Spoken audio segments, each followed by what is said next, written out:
Hello, everybody, and welcome to the latest City and Financial Talks, a series of interviews with speakers at our upcoming events.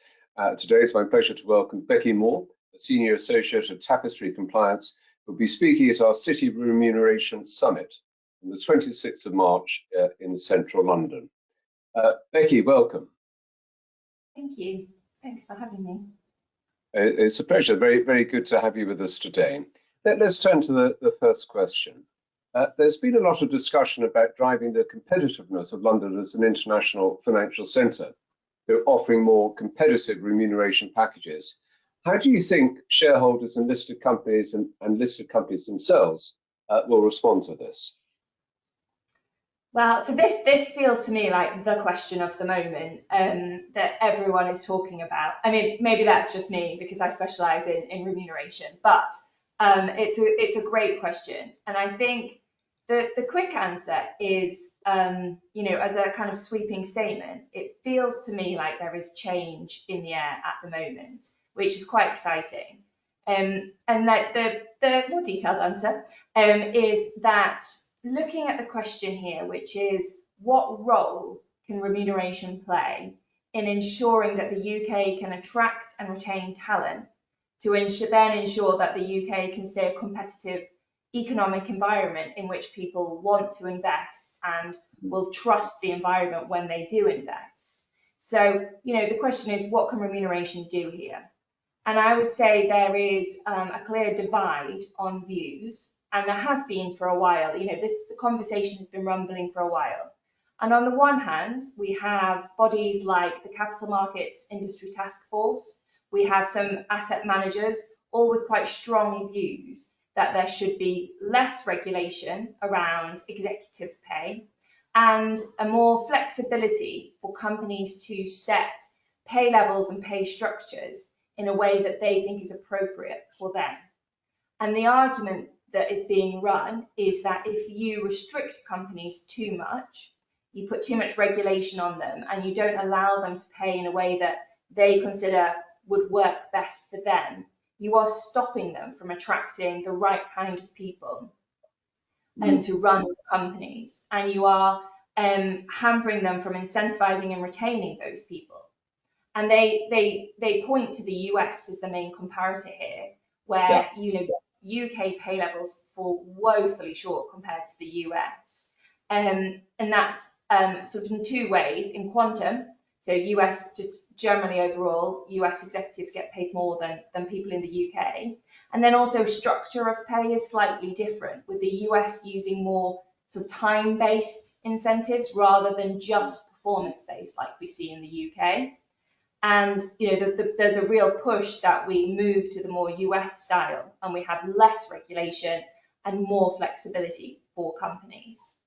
And I think in contrast, the sort of opposing view we've seen is from people like the High Pay Centre and the TUC and even some of the proxy advisors, where they point to the cost of living crisis that we have going on at the moment, and then the huge pay inequality between the average UK worker and the sort of UK CEO pay. There's a huge difference. And then they also sort of run the argument that, well, why are we comparing ourselves to the US? There's lots of talent out there. Pay levels compared to, let's say, the EU. The UK has quite favourable pay levels compared to the EU. So we don't necessarily need to compare ourselves to the US. And then, as I say, until relatively recently, the general sense in the market and probably the press coverage has viewed this push for less regulation and higher pay in a negative way, and I think not really been open to any kind of change. I think there's been a real nervousness that anything would be viewed quite negatively if you tried to increase CEO pay. But then recently, so as I said, this is when I think it gets quite exciting. So relatively recently, to me, there feels like there has been a real shift. And we're just starting to see that perhaps there will be a bit more of a move to giving companies more flexibility to increase pay and to sort of slightly change structures if they think it's appropriate. And what I'm hearing anecdotally, but also I think we've seen a bit in the press as well, is that some companies are now looking to put policies to shareholders which would allow them to increase sort of bonus and LTIP opportunity, and but also which would allow them to pay time-based and kind of hybrid awards for their executives. And I think, and I'm sorry, this was such a long-winded way of answering your question, but to answer your question about how the shareholders will respond, what I'm hearing is that they are not dismissing these proposals out of hand, and that they are prepared to sit down with the companies to understand what it is about the company's particular circumstances that justify this shift. And even that, just that openness to the conversation, it is a change. And I think, what we're hearing is that shareholders at the moment are open to the discussion. They are not dismissing it out of hand, and that they understand the need for a nuanced approach to pay. Yeah, I was just going to say that, obviously, if you're talking about people looking just at the UK and saying we don't need to look at US markets, or people hold that view, but of course it's a global market for talent. If you're looking for senior people, say in financial services, they are quite mobile, and they're quite happy to go and work anywhere in the world for the most part. So it's not, when people put that argument forward, it doesn't really kind of hold much water, because it is a global talent pool that you're looking at. And the other thing I just wonder, I love your views, Becky, if you're trying to attract unicorn tech entrepreneurs to list in London, and they see that in the US they can be paid far more, like whatever combination in their remuneration package. Whilst that may not be the headline as to why so many of these tech listings are going to the US, but I'm sure I spoke to a tech entrepreneur the other day, in fact, in Abu Dhabi, who made just that point. It's far easier for him to be paid what he thought he was worth if he listed on NASDAQ rather than London. Yeah, no, absolutely. And I think that takes us back to the initial point, which is, what role does remuneration play in this? And the answer is a huge role. It does impact people's decisions. And I think the counter slightly to that is that it is a huge factor, but obviously it's not the only factor. And, if we go too far the other way, where we're saying we don't need any regulation at all, then, I have heard, bodies like the FRC talking about, we don't want to step too far away from kind of being the gold standard in terms of corporate governance and regulation. And what we need to do actually is find that sweet spot where we are still the gold standard, but what the gold standard means is we have a principles-based approach. We are able to give companies flexibility to set the remuneration in a way that works for them, but investors can still trust the market in the UK that there is a gold standard. It's not kind of the Wild West on pay where companies can set whatever they want and there's no regulation on it. It's kind of, you kind of need both, and it's about finding that spot in the middle, I think. Yeah, no, I agree with that.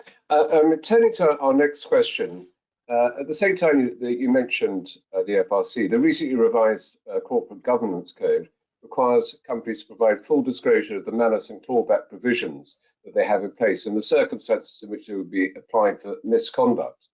How best can companies comply with this? And what role do you see for the corporate governance code in the context of remuneration more generally? So I think for the second part of the question, that kind of ties in what we were just talking about, the role of the corporate governance code more generally in the wider question, which is, I think there is a role for it, but I think it's going to shift from being quite prescriptive in what we've seen before, and almost like a tick box exercise for companies to say, yes, we comply, yes, we comply. And I think we're going to see a real shift now to really focusing on it being principles based and allowing companies that flexibility to to use the or explain part of the code, which we haven't really seen a huge amount of.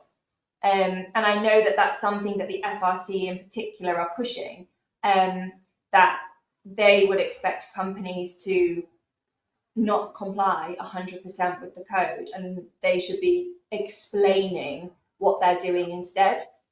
And I think just to tie all of our discussion together, a key part of that working is making sure that shareholders and investors and the proxy advisors understand what is happening and don't just vote down, for example, a remuneration report because it hasn't sort of ticked all of the boxes for the code. In terms of malice and clawback in particular, I think it's quite interesting on this particular topic because when the FRC published the consultation for the code, they had a number of different proposals around malice and clawback, and which would have been quite prescriptive, and they dropped most of those. So all we were left with is this reporting requirement.